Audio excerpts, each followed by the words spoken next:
नमस्कार, मेरा नाम एकतारा है और पिछले कुछ दिनों में आपने मेरे बारे में या तो कुछ सुना होगा या फिर मेरी कोई तस्वीर देखी होगी या कोई वीडियो देखी होगी और यही कहा होगा कि अरे देखो ये वही है जो लड़के से लड़की बन गया। बहुत सारे लोगों ने इसमें अपनी बुद्धि को जोड़कर ये फ़ैसला भी सुना दिया कि इसने तो ऐसा इसलिए किया होगा क्योंकि इसको बॉम्बे में किसी ने सिखा दिया या फिर इसको शौक़ चढ़ा है। तो मैंने सोचा कि मैं भी कुछ बोल दूँ, मेरी कहानी है, शायद थोड़ा सच भी पता चल जाए। तो शुरू से शुरू करते हैं। 15 अगस्त 1996 अमावस की रात थी और धरती पर एक चाँद पैदा हुआ, वो मैं थी। जब डॉक्टर्स ने मेरे शरीर को देखा तो कहा कि आपको लड़का पैदा हुआ है। लेकिन जैसे जैसे मैं बड़ी हो रही थी ना, मैं अपने आप को एक लड़की की तरह महसूस करती थी। मुझे ये चीज़ समझ नहीं आती थी कि जो चीज़ें करने की इजाज़त मेरी बहन को है वो मुझे क्यों नहीं है, या मैं जब करती हूँ तो मुझ पर हंसा क्यों जाता है। लगभग 5-6 साल की उम्र तक कोई नहीं हंसता था, सब ये सोचते थे कि चलो बच्चा है जाने दो, लेकिन फिर सब हंसने लगे। मुझे ये लगता था कि मैं जब बड़ी होंगी तो कुछ जादू होगा और मैं लड़की बन जाऊंगी, लेकिन ये नहीं पता था कि वो जादूगर मैं खुद बनूंगी। मेरे अपने कज़न्स, मेरे स्कूल में सब लोग मुझ पर हंसते थे, मेरा मजाक उड़ाते थे और धीरे धीरे मुझे ये चीज़ समझ में आ गई थी कि अगर मैं ऐसे रही तो ये लोग मुझे जीने नहीं देंगे। ये मुझ पर हंस हंस कर मेरे सारे आत्मविश्वास को चकनाचूर कर देंगे और कौन ही शर्मिंदा होना चाहता है। ऊपर से मैं एक लड़कों के स्कूल में पढ़ती थी, तो वो तो ऐसे है, समझ लो कि खुले जंगल में किसी को छोड़ दिया हो, बहुत सारे जानवरों के बीच। रोज़ वो मुझे अलग अलग तरीके के नाम बुलाते थे, मुझे चिढ़ाते थे, मुझ पर हंसते थे, मेरे पीछे भागते थे, मुझसे कहते थे अपनी चाल ढाल सब सुधार ले वरना हम तुझे ख़त्म कर देंगे। और ये सारी चीज़ें मैं किसी को नहीं कह सकती थी, क्या कहती घर पे। मुझे उनकी आंखों में शर्मिंदा नहीं होना था। टीचर्स तक मेरा मजाक उड़ाते थे और इस जेल से मैं 5 साल तक रोज़ गुज़री। मैं रोज़ उठती थी, सुबह हिम्मत जुटाती थी, मुझे पता था कि स्कूल में क्या होने वाला है, फिर भी मैं उठती, एक स्माइल के साथ स्कूल जाती और जब वापस घर आती तो पता भी नहीं चलता था कि स्कूल में हुआ क्या है। तो जब लोग कहते हैं ना कि मैंने अभी बहुत हिम्मत रखी, मैंने हिम्मत सिर्फ इन 2 सालों में नहीं रखी, मैंने सारी ज़िंदगी हिम्मत रखी। फिर मैं बन गई लोगों के हिसाब से एक लड़के का रोल जीने लग गई मैं।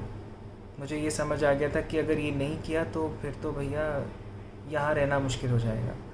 तो मैंने धीरे धीरे अपने आप को छोड़ना शुरू किया, लेकिन बच्ची थी, 2 कदम आगे चलती तो 4 कदम पीछे आ जाती। अब बच्चे तो मन के सच्चे होते हैं ना, बच्चे तो भगवान का रूप होते हैं। लेकिन आप लोग ये बात तब कहाँ समझते हो, जब कोई बच्चा अपने आप को जैसे वो अंदर से है वैसे बाहर व्यक्त करने की कोशिश करते हैं। तब तो आप उनसे कहते हो अरे ऐसे मत बैठो, ऐसे मत उठो, ऐसे मत बोलो, ये मत कहो, तुम तो ये हो, वगैरह वगैरह। फिर बहुत सालों तक मैंने अपने आप को ही दफना दिया, अपना गला घोंटकर उसके ऊपर बैठ गई और भूल गई कि मैं सच में कौन हूँ। मैं उस एक्टिंग को, उस रोल को इतने अच्छे से निभाने लगी कि मैं खुद ही भूल गई कि मैं कौन हूँ। जब तक एक पॉइंट ऐसा नहीं आया जब मेरा मानसिक तनाव इतना बढ़ गया कि मुझे डॉक्टर के पास जाना पड़ा। और फिर धीरे धीरे धीरे थेरेपी के साथ डॉक्टर्स को मैंने ये बात बताई कि मैं ऐसे महसूस करती हूँ, क्या ये सच है, क्या ये सही है। इंटरनेट पर जब मैं और लोगों के बारे में पढ़ती थी और लोगों की जर्नीज़ देखती थी, ना सिर्फ इंडिया में बल्कि बाहर और बहुत सारी जगहों पे, तो मुझे यकीन होता था कि मैं अकेली नहीं हूँ। 2016 में मैंने इस सर्जरी के बारे में सबसे पहली बार जाना था, लेकिन तब मेरे अंदर इतनी हिम्मत नहीं थी कि मैं घर पे सच बोल सकूं और इस सर्जरी को करवा सकूं। लेकिन 2021 नवंबर में मैंने डरते डरते ही सही अपने घर पर सच बताया। सच बोलने से पहले बहुत डर लग रहा था, क्या होगा अगर घर वालों ने छोड़ दिया तो, अगर घर से बाहर निकाल दिया तो, अगर रिश्ता नाता सब खत्म कर दिया तो, फिर क्या करूँगी, कहाँ जाऊँगी। लेकिन अब वो डर कुछ भी नहीं था इस चीज़ के आगे कि अब मुझे आज़ाद होना है, मैं और कैद नहीं रह सकती। आप लोग तो कोविड के 21 दिनों में जब लॉकडाउन लगा था और घर में रहने को कहा था, तभी सबके दम घुट गए थे। तो सोचो मैंने 25 साल एक शरीर में कैद होकर निकाले हैं, तो आप अंदाज़ा भी नहीं लगा सकते कि ये कितना मुश्किल था मेरे लिए। जब मैंने घर पर सच बताया तो पापा ने कहा कि तुझे चिंता करने की कोई ज़रूरत नहीं है, हम अब ये सोचेंगे कि अब हमारी 2 बेटियां हैं। और यहाँ पर मेरी कहानी के सबसे बड़े हीरो मेरे मम्मी और पापा आते हैं, जिन्होंने ना सिर्फ मेरी बात को समझा बल्कि मुझे स्वीकार किया, और उसके बाद जो भी सही चीज़ें मुझे करनी थी उसके लिए मुझे प्रोत्साहन दिया। ये नहीं सोचा कि समाज के लोग क्या कहेंगे, ये नहीं सोचा कि लोगों के मन में इस चीज़ को लेकर के क्या होगा। उन्होंने सिर्फ ये देखा कि उनका बच्चा तकलीफ़ में है और उसे उस तकलीफ़ से निकालना ज़रूरी है। 2022 में मैंने सबसे पहले तो फीमेल हार्मोन ईस्ट्रोजन लेना शुरू किया। कुछ महीनों तक वो दवाई लेने के बाद इस साल जनवरी यानी 2023 जनवरी में मैंने अपनी सर्जरी करवाई, और अब मैं एक फ़ीमेल हूँ, यानी कि एक महिला हूँ, एक लड़की हूँ।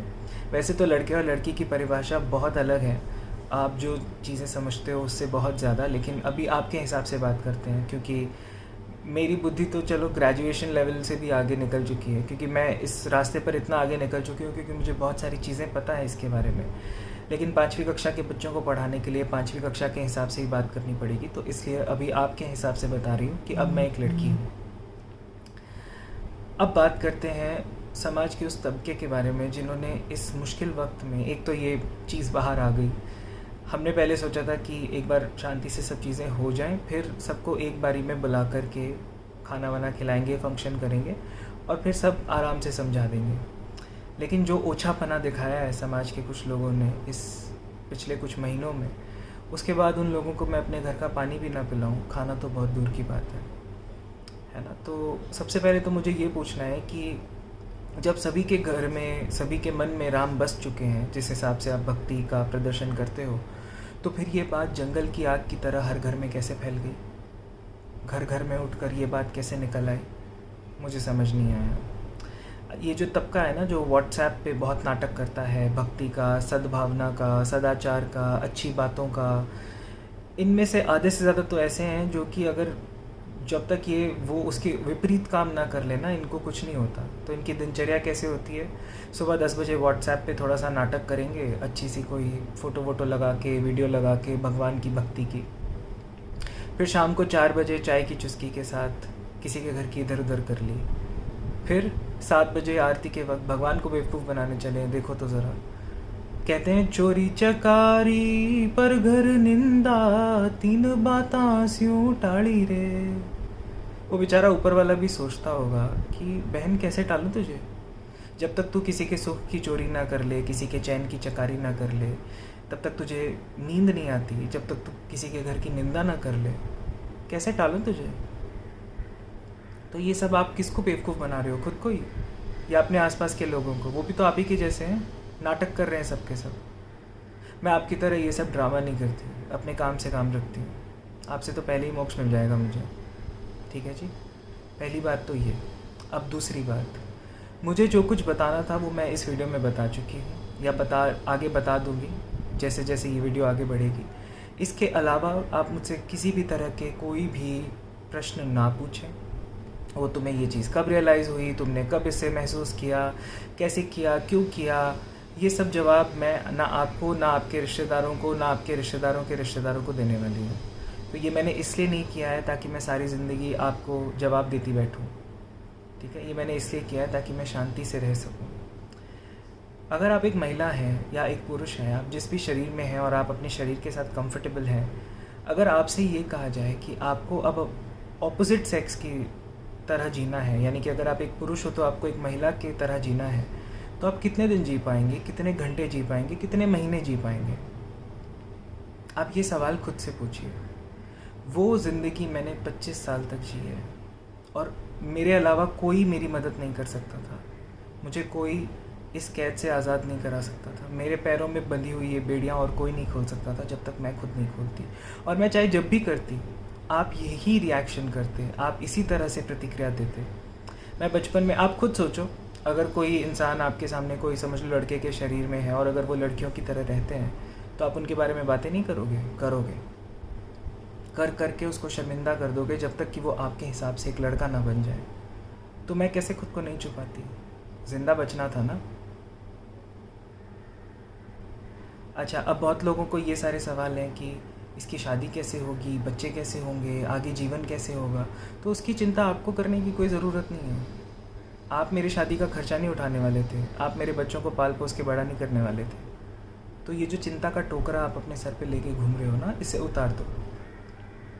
मान लेती हूँ आपके हिसाब से मैं अभी 2-4 साल और सच नहीं बोलती, झूठ बोलती रहती, घुटती रहती, कभी ना कभी तो सच बाहर आता ही किसी ना किसी तरीके से। ठीक है, शादी कर लेती, फिर आप शादी करने के बाद अगर मैं कहती तो फिर आप क्या कहते? अरे लड़की की ज़िंदगी क्यों ख़राब की, पहले बता देते। बोलते ना, बोलते। अगर बच्चे हो जाते फिर सच बताती तो आप क्या कहते? अरे शादी कर ली, बच्चे हो गए, संसार बसा लिया, अब सच बोल रहे हो, पहले ही बता देते। बोलते ना, बोलते। अगर मानसिक तनाव के चलते नशे, लतें या किसी और गलत आदत में पड़ जाती, फिर हॉस्पिटल्स के चक्कर काटने पड़ते मेरे घर वालों को, तब आप क्या कहते? अरे ये करने की क्या ज़रूरत थी, पहले ही बता देते। बोलते ना, बोलते। और अगर उन लोगों की मेहरबानी से जिन्होंने मुझे ताउम्र इतना सताया है, जिसमें मेरे अपने कज़न्स शामिल हैं, और मैं आशा करती हूँ कि आज रात आपको नींद आए ये बात जानकर कि आप मुझे मौत के घाट उतार सकते थे, खून लगा हो सकता था आपके हाथों पर। तो अगर उनके मेहरबानी से मैं मौत के घाट उतर जाती, फिर आप क्या कहते? अरे ये करने की क्या ज़रूरत थी, सच बता देते माँ बाप को, उसका रास्ता निकाल लेते, हम कुछ इलाज कर लेते, पहले बता देते। तो पहले ही तो बता रही हूँ ना, अपने साथ ना किसी और के साथ कुछ भी गलत किए बगैर पहले ही तो सब कुछ बता रही हूँ। सवाल ये नहीं है कि मैं कब बता रही हूँ, सवाल ये है कि क्या आपके अंदर सच को समझने की क्षमता है। तो आपको चिंता करने की कोई ज़रूरत नहीं है कि शादी कैसे होगी, बच्चे कैसे होंगे, बाकी सब कैसे होगा। सब हो जाएगा, जब होना होगा तब सब हो जाएगा। और आपके लाए हुए रिश्तों से तो मैं वैसे भी नहीं करती। शेरनियाँ भी कभी चूहों से ब्याही हैं क्या? तो सीधी सी बात है, आप होंगे भेड़ की भीड़, मैं तो शेरनी हूँ जंगल की। अपना रास्ता खुद बनाया है मैंने, और अगर कोई इस रास्ते को काटेगा तो उसे रास्ते से हटाना भी जानती हूँ, इतना जज्बा रखती हूँ। अब बात करते हैं उन लोगों के बारे में जो कि इंस्टाग्राम पे मेरे पीछे पड़ गए। क्या दिक्कत है भाई साहब आपको? जो लोग हैं जिन्होंने मुझे रिक्वेस्ट्स भेजी हैं इंस्टाग्राम पे, भूखे भेड़ियों की तरह दरवाज़ों पे खटखटा रहे हैं कि हमें अंदर आने दो, हमें देखने दो क्या हो रहा है। क्यों भाई, सर्कस लग रहा है यहाँ पे कोई? आप अंदर आके क्या कर लेते? जो चीज़ें मैं कर रही हूँ उसको निकाल के जानकारी और बाहर और लोगों को प्रचार प्रसार करते कि अरे ये हो रहा है। तो ये जो 1.5 शाणे हैं ना, उनसे थोड़ी सी ज़्यादा शाणी हूँ मैं, ठीक है ना। जब आप दरवाजे खोल के बैठते हो ना तो कोई नहीं आता पूछने के लिए, दरवाजे बंद कर दोगे ना तो सब दरारों में से झांकने की कोशिश करेंगे कि क्या चल रहा है। कुछ है ये मेरी मासी और ये कुछ कज़न्स वगैरह, कुछ ये भाई लोग दूर के जो पीछे पड़ गए थे। क्यों? बदनाम करना था ना। इन लोगों को लग रहा था कि अरे हम तो सब जगह फ़ोन घुमा घुमा कर इनको बदनाम कर देंगे, और इन्होंने किया भी। तभी तो जंगल की आग की तरह फैल गई बात। लेकिन क्या हो अगर मैं ये कहूँ कि मुझे तो कोई शर्मिंदगी है नहीं, ना मेरे माँ बाप को है, हम तो बहुत खुश हैं। मेरे माँ बाप को मुझ पर गर्व है, मुझे मेरे माँ बाप पे गर्व है, तो हम तो सर उठा के चलेंगे। समाज के ठेकेदारों से, उन 4 लोगों से जिनसे सबको बड़ा डर लगता है, उनसे जो बन पड़े कर लो, एक तारा नहीं झुकेगी। जब कुदरत के आगे घुटने नहीं टेके तो कुदरत के बनाए लोगों के आगे घुटने टेकूंगी क्या? इतनी भी बुद्धि नहीं है। और आप क्या बातें कर रहे हो?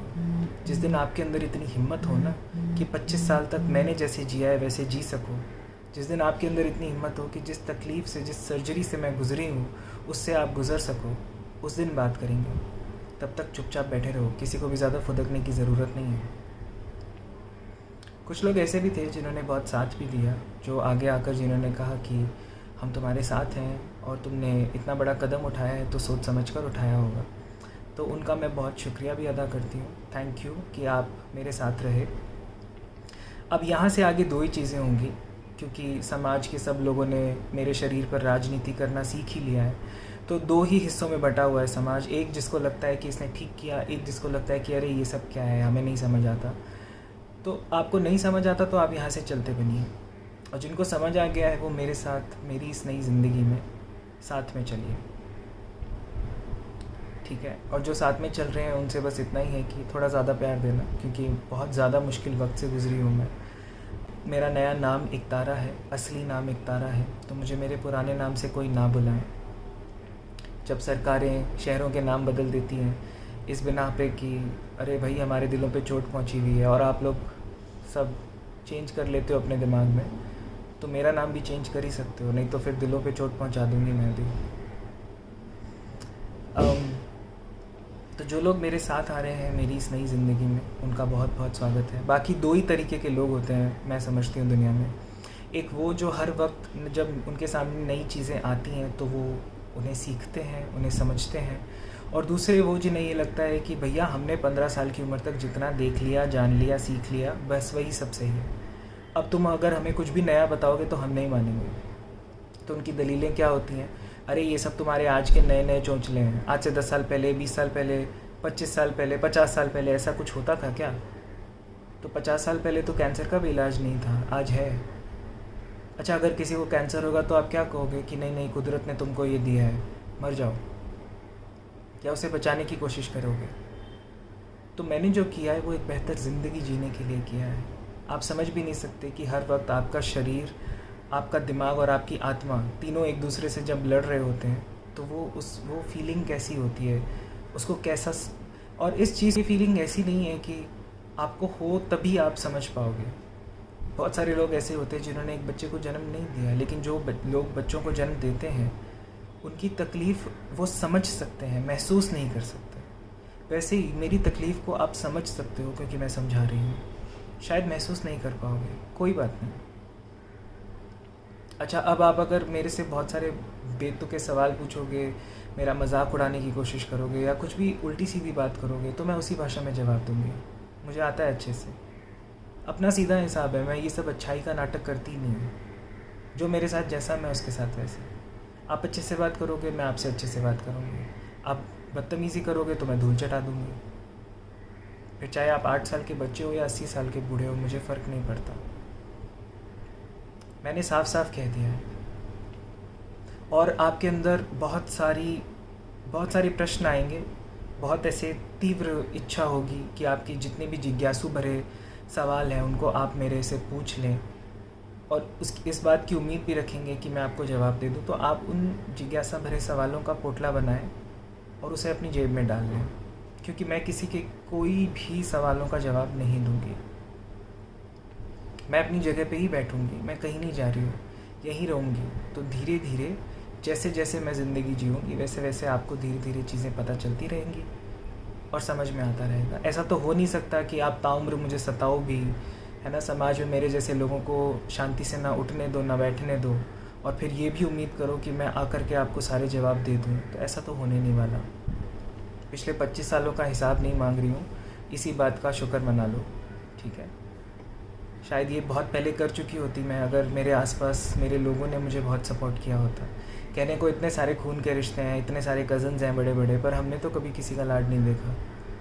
सारी उम्र बस सोचते रह गए कि अब मिलेगा, शायद अब मिलेगा, पर कभी नहीं मिला, क्योंकि उनके बहुत लोग हैं करने के लिए। कोई बात नहीं, आप उनका करो, अब हम अपना खुद ही देख लेंगे। एक होता है ना कि अपने जो लोग होते हैं ढाल बन के खड़े होते हैं कि अरे तुम वैसे इतने मुश्किल वक्त से गुजर रहे हो तो हम तुम्हारी ढाल बनकर खड़े रहेंगे, हम दुनिया को देख लेंगे। तो उतना तो किसी से उम्मीद करना ही बेकार था। अच्छा, बहुत सारी चीज़ें ऐसी हैं जो बदल नहीं सकती। मेरी आवाज़ नहीं बदलेगी, ये ऐसी रहेगी। तो आपके दिमाग में बहुत चीज़ें आएंगी, अरे इसकी आवाज़ तो ऐसी है, हाँ ऐसी है। मैं कोई दर्जी के पास पड़ा अस्तर का कपड़ा तो हूँ नहीं कि जैसे मन चाहा सिलवा लिया। इंसान हूँ, हृदय में धड़कन है मेरे भी, रगों में खून दौड़ता है। तो ऐसे तो है नहीं कि उठा के अपने आप को बिल्कुल ही बदल दूँगी। जितना बदल सकती हूँ और जैसे बदलना चाहती हूँ वैसे बदल रही हूँ।